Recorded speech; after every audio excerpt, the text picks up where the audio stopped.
Okay, a few words about meditation. It's always good to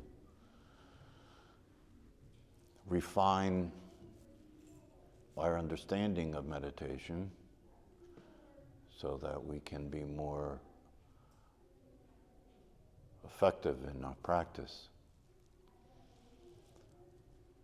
The basics are always important to remember. Keeping your back straight, making contact with the earth, with your feet on the floor, feeling the contact with the feet on the floor, or feeling the body being supported by the chair or the cushion if you're sitting on a cushion.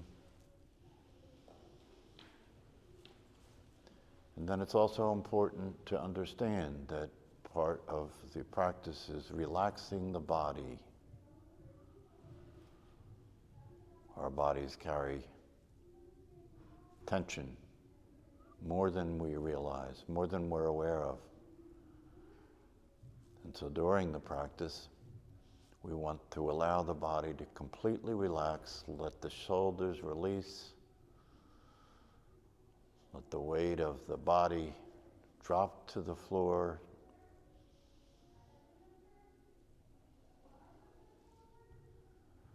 At the same time, we want to maintain being awake and completely alert. And so one of the aspects of the practice is to be aware of being relaxed, but not to go unconscious, to allow the awareness to remain awake and alert while the body is completely relaxed. So two things that typically happen for people in the beginning of practicing meditation is they can't relax and they remain restless during the entire time, waiting for it to be over. Or the other thing that typically happens for people is they relax the body and fall asleep. And this is why it's called a practice. And then the other thing that's important to remember in meditation is we're developing our ability to pay attention. And so we use the breath in the beginning of the practice as an object to direct our attention to the breath and to maintain attention on the breath. It won't be long before attention moves off the breath to thoughts, feelings, emotions, memories. And one of the other areas that attention typically goes to are sounds in the environment. Often in this space that we practice, there are sounds that come from outside the room. And it's very easy to begin to pay attention, not only pay attention to those sounds, but to feel annoyance or to feel that you're distracted and you cannot meditate, you can't focus your attention. And so it's important to know that those sounds are no different than the thoughts or the internal experiences that occur. And when you find your attention being taken by whatever it is, in the beginning of the practice, simply bring it back to the breath. No judgment about it, no evaluations. Just simply bringing it back to the breath over and over again. And in time, you'll notice that you're able to maintain consistent attention. As you continue to practice over time, and you are able to establish maintaining consistent attention, after about 5 minutes of the practice, just allow the attention to go, still being aware of where it's going, but no longer trying to hold it on any particular object. letting it go to thoughts, feelings, sounds, and allowing yourself to shift from being aware of paying attention, to shift from being aware of paying attention to simply being aware. Simply being aware. Stillness, awareness, allowing everything to happen the way it does, not trying to control anything, letting go of any intentions, letting go of any interest in accomplishing anything or having anything in particular happen, simply being present, simply being aware, simply being relaxed. And then at some point, see if you can allow yourself to move to the experience of not just simply being aware, but being the awareness itself. Being the awareness itself.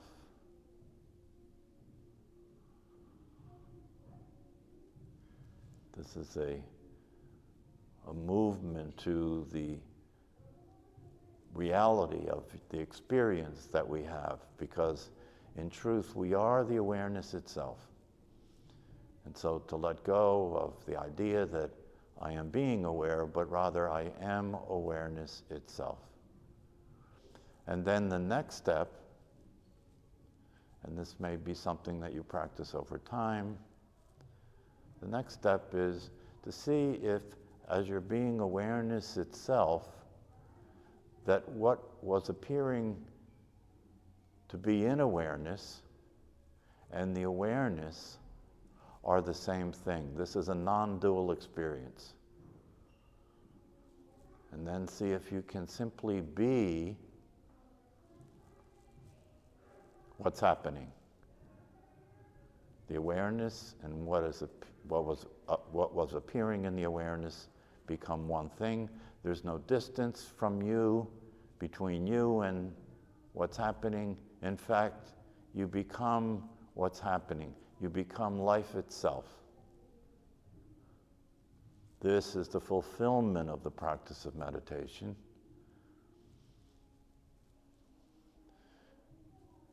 And although I say you become life itself, in reality, this was always the case. You simply are recognizing the truth. And when you recognize the truth, when you are life itself, when you're being the truth, there is an experience of peace, there's an experience of being at home, at ease, and there's no suffering, because when you're being life itself, there's no separate self to suffer. Whatever you hear is what you are. Whatever you feel is what you are. There's no separation from it. There's no judgment about it. There's no resistance to it. There's no struggling. There's no coping. This is the fulfillment of the experience and the practice of meditation. And if we succeed over time in practicing meditation in this way, this begins to be the experience we have as we move through life. And then the idea that you're in the world but not of the world becomes a reality. So let us begin the practice.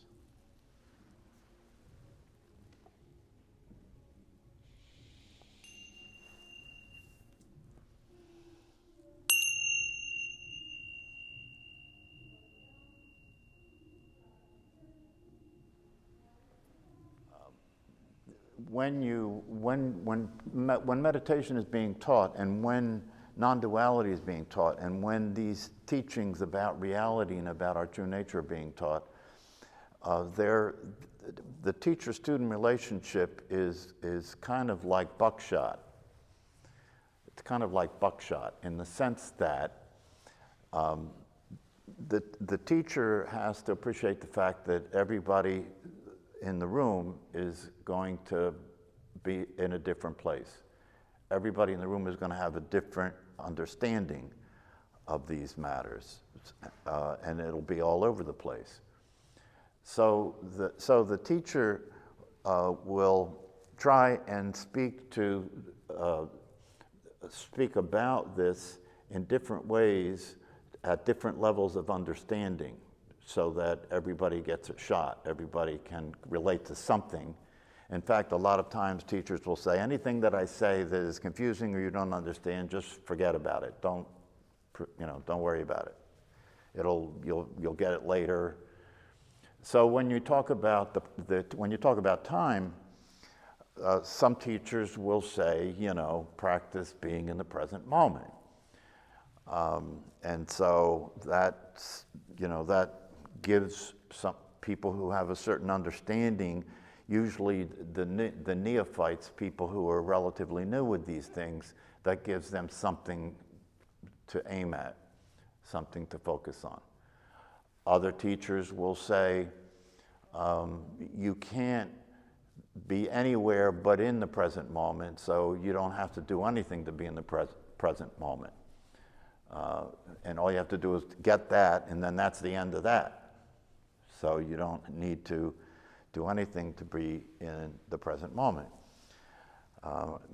And then also, again, you say, as you said, I focus on my breath. We focus on our breath because in one way of understanding these things, we focus on our breath because the breath is always happening in the present moment, right? But then you say, well, then my attention goes off into thinking, and I'm thinking about something from the past, or I'm thinking about something from the future, and so now I am not in the present moment. But again, going back to the other way of understanding it, yes, you are. Even when you are thinking about the future or the past, you're still in the present moment, because the present moment is reality. It is all there is. And so you need not be concerned about whether you're in the present moment.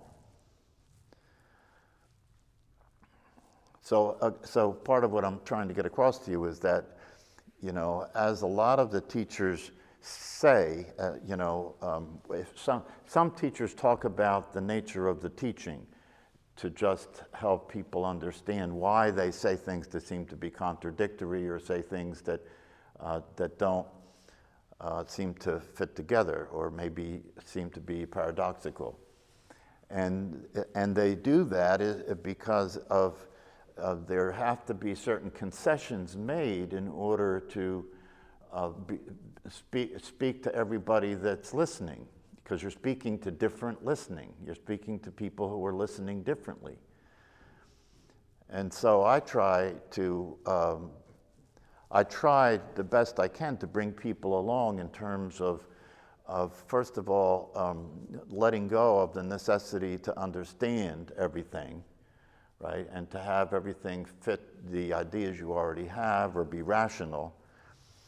And I tend to really like the Zen approach, which really pretty rapidly gets into presenting you with things that are conundrums, things that are really nonsensical in the rational way that people ordinarily think. For example, Paul Hederman, who I often mention, I really like when he says, you can't get out of something you're not in. So that's like ignoring all of the ideas that I have to work with you and have you understand things from where you're starting from to a place where that makes sense to you, and just hitting you with that. You can't get out of something that you're not in, with the idea, and this is kind of what the Zen approach is, with the idea that if you're serious about this, you'll hang out with that until you see it, until you'll see what he's pointing at when he makes a statement like that. I mentioned on Tuesday that another one of my favorite kind of koans that comes from the Zen tradition, the Huang Po, a famous Zen teacher, is famous for having said, is that you can't seek the Buddha with the Buddha. So again, that's throwing something at you that on the face of it, it may not be something that makes any sense or you understand, but the reason for doing that type of thing is that if you hang out with it, if you keep pondering it, if you keep contemplating it, when you see it, it'll be a quantum leap. Instead of having to go through a progression understanding of things to arrive at this thing, when you see it, it can have the power of being a quantum leap. And for some people, it could actually be the thing that has them see many other things very clearly. In Zen, they use koans. And a koan is that same type of thing, because one of the things that this is all about that has to happen in order for you to be in sync with the truth, in sync with reality, is you have to get out of mental processing. You have to get out of the idea that you're going to be able to get this through thinking about it, and start to recognize the idea that you're going to have to simply be with it, and in the being with it and the being of it, it reveals itself to you, which is different than thinking about it, you know, trying to understand it, trying to build on concepts and so forth and so on. And so one of the most famous Zen koans is, what is the sound of one hand clapping? That's one of the basic koans. And the way that is presented by a teacher to the student is to just present you with that question, and then when you meet with the teacher, you attempt to answer the question. And if the answer that you bring to the teacher is not clear, is not accurate, is not a realistic answer, then the teacher will reject it, and you just continue to deal with it. And some of these koans can take years to see what it is.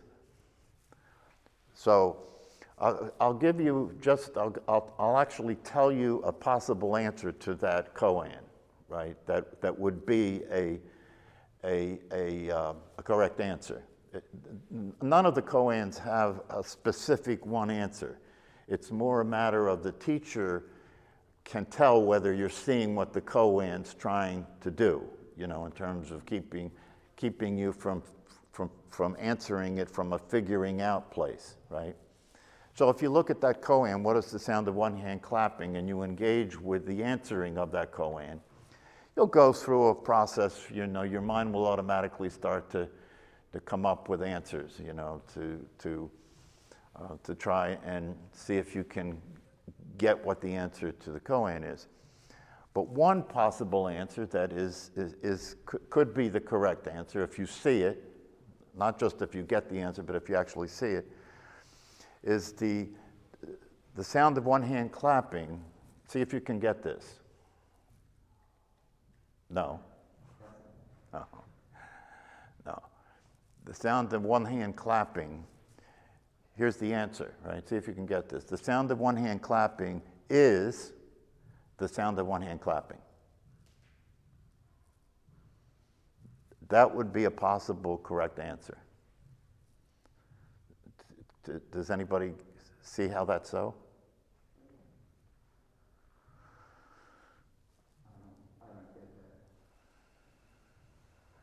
You said you did. What did you get? There's no other answer. I mean, the sound of one hand clapping has to sound like one hand clapping. That's all there is. Mm-hmm. For me, that's what it meant. Mm-hmm. I mean, that might not be anywhere near what it means in the book of koans, but... Mm-hmm. So you're saying this, the answer then would be the sound of one hand clapping has to be what the sound of one hand clapping sounds like. Right. That wouldn't be the answer. You were almost there, and then you deviated slightly, and that took it away. But I'll tell you how that answer is the answer, okay? One of the ways that I used to talk about this when I was teaching is I would have a blackboard and I would write the question, what is the sound of one hand clapping, right? And then I would write after that, write the sound of one hand clapping is the sound of one hand clapping. And then I would say, can you see that this is this?